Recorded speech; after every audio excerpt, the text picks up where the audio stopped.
dubbed I over love when that. he's I love singing. the idea of like a opera singing like Italian man who just like shoots electricity out of his fingers. I mean, he was somehow like the lamest stalker, By but then far, also by the far. best, the Yeah. lamest and the best at the same time. I I mean, didn't understand. but it It's like weird. had all the showmanship of like professional wrestling. Like literally, Jesse Ventura was like a key character in it, and like it's like basically what if just like professional wrestlers just like were the ones that did state executions instead of And then Richard Dawson as the game show host, where yeah. that's not a character. You know that's He him. was just That's being just Richard he was being Richard Dawson when like the Family Feud cameras went off. Yeah, it was Like literally that's the same. him, dude. But it was This so is your edition good. of Old Guy Corner on this week's Good Oh. Morning Combat. Who else is in it? Not Frank Zappa, but like, is it Frank Zappa? Frank Zappa's in it. Because yeah, it's whatever. It's Dweezil Zappa. It's Dweezil, yeah, because he's the resistance leader guy who the resistance somehow lives in the zone. Well, I always thought that was kind of nonsense. Like, how could they never get found in the zone, like in the actual like combat zone? But It's a movie. We're doing Israel Palestine right now, and That's those true. guys, and like Hamas just blew up a building with like 15 IDF guys in it. Dang. And like, so they are active. They are out there. But Never underestimate the people's will to survive. exactly. So my point, and I didn't want to go down like, movie rabbit hole, but now you have an idea. Like, this game has the same politics. It's all about upholding capitalism against the socialist bugs, and because they all work in a hive, and the robots are also communist, and we're spreading liberty through domination, and it's just all it's the same themes as the Starship Troopers movie. And so people have gotten really into it. I'm one of them myself, to where I'm like role playing as a fascist, and I'm like actively making propaganda videos, posting memes. I was at the gym, and I was in a meeting to like how we're going to like do the war, because okay, so how the game works is there's a robot side and a bug side, and they're both advancing on Super Earth, and there's a huge, like, that's where we are. It's a huge like war map of all the planets they're taking. So if you think about, like, again, showing my age, the old Star Wars Battlefront, the good ones, remember that planetary conquest mode?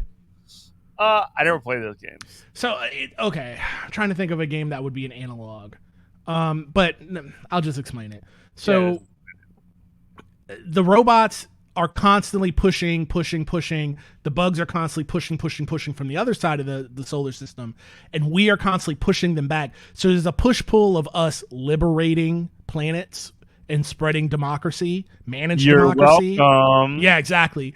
So there is, and then the robots and the bugs take those planets back. They invade other planets. So it's a there's literally a game master, like a role-playing game like Dungeons and Dragons, and they said there's going to be they didn't expect the game to be so big, so now they're hiring a whole team that just manages the bug and the bot side of the war.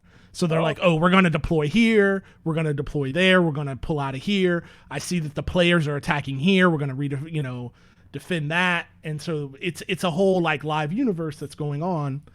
And so, like I said, I was at the gym on the treadmill in a meeting of how we're going to like liberate this planet, and this is all happening in real time. And I just noticed that here's my point. Here's the point after I've set all this up. The same frustrations that I've had all my life in leftist organizing and just political organizing and just even corporate work culture.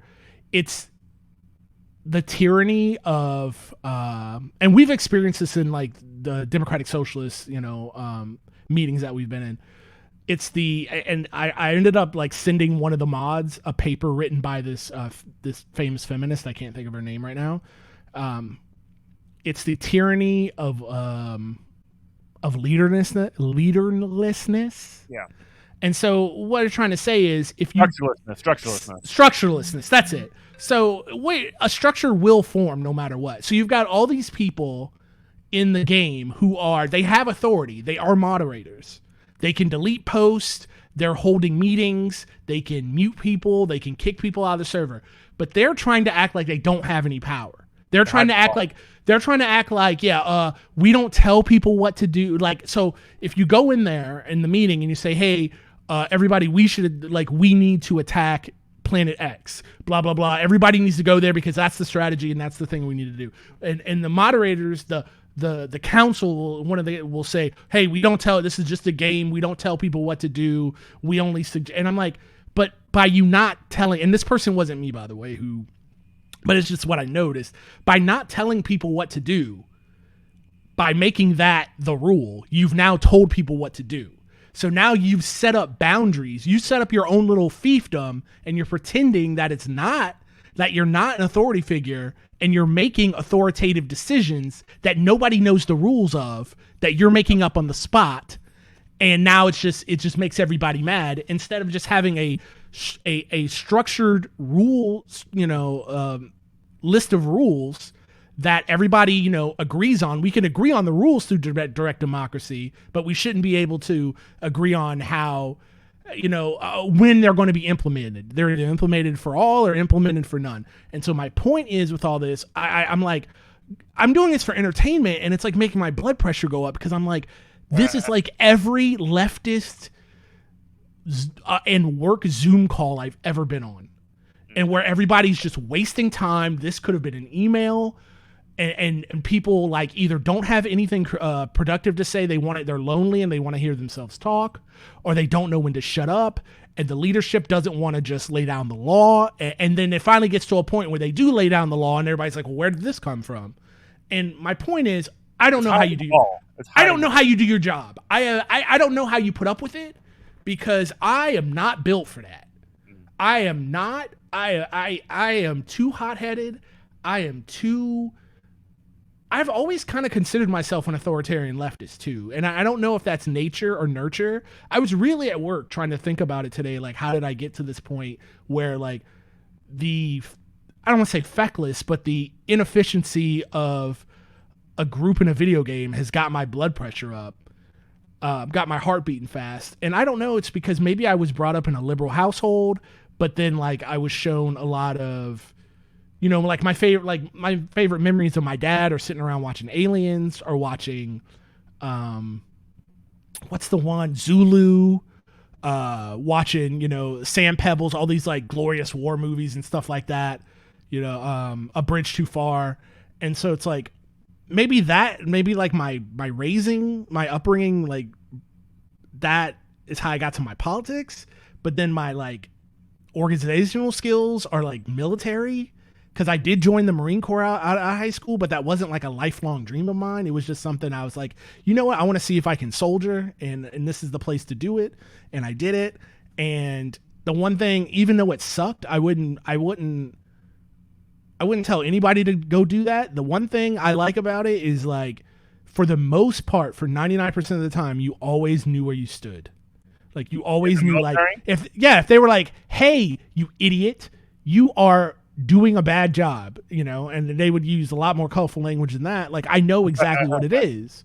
And they're like, hey, good job, Devil Dog. I'm picturing you being yelled at like Arlie Ermy. Oh my God. That's all I ever got, was yelled at. All I ever got. And those poor guys who, like, my poor like supervisors, my sergeants and staff sergeants and gunnery sergeants and warrant officers who used to yell at me, like, I really do understand. Like, they did it because they liked me, because I was like a good guy who would follow orders, but I just was a kid. I was also 19. So like, what do you do with a kid who's like, my main objective was going home to the barracks at night and playing Madden. Like, I wasn't locked on as a Marine. I was still a 19, 20-year-old kid. Yeah. But I don't know how you organize, man. I couldn't do it. I could tell people what to do and have responsibility over those decisions, and then I can be a follower. I like, talking about the DSA meetings, like how many times, like I even came up with a thing there's a bar we used to go to. It's now called Velveteen in New Orleans. It used to be P-Rogues. And I used to say, is this a DSA meeting conversation, or is this a P-Rogues conversation? Is this a after the meeting conversation? Yeah. Because we shouldn't be wasting time on everybody's little pet projects. Not that it's a waste of time. It's just not efficient for the thing, like the main thing that the leadership has decided that needs to get done. So again, I don't know how you do your job. I would lose my mind. I'll tell you, it's a lot less like DSA when it's actual like a job you have to do. It's a lot more of a lot more clear when you actually have workers that you're dealing with. And that's all I can really sort of like throw in there. Because when there's workers involved and there's people's jobs and people's lives at hand, there's real stakes at hand as well. And it's not to say that there's not stakes with like some of the stuff that DSA does, but a lot of times, not, and again, it's not all the time, but like in many situations, and I'm speaking generally here, the stakes of something that you're fighting for within DSA, the stakes are like not as directly connected to if we get a contract, we can get raises and job protections and like all these other things for workers. Does that make sense? Yeah, it does. It's just, I think a lot of it for me, again, it's a lot more clear because I can deal with bureaucracy and I can deal with that. Like we're all have, but I want to get the Cliffs Notes version. I don't need the, have you seen the TikTok woman who's kind of become a micro celebrity, the corporate Karen or whatever? It's like cute little black lady, and she does like her whole thing is people ask her questions like they're in a work meeting, and she answers them. So be like, hey, I thought we were gonna get new desk, and she'll be like, well, I understand your concern there, and it is a priority to get to find new desks for everyone. But what we're asking right now is for everyone to just pull to get that kind of language. If you ever want to like, that would be what the CIA would use to break me. Mm-hmm. Like if you it really would. If you ever want to see me lose my mind, like when people talk like that, especially because I can think like in this group, they're talking like that. At my job, they talk like that. In a lot of political organizing I do, they talk like that. And it's like when I hear that tone, it's like that part in Scarface where like Tony Montana sees that guy put his hand on his sister's butt, and that music plays and his eyes get real, like that's what's going on in my head. That you get triggered. Yeah, I'm just like, you get triggered. I'm about to lose it. Like, can we just be for real? BFFR right now. Like, come on.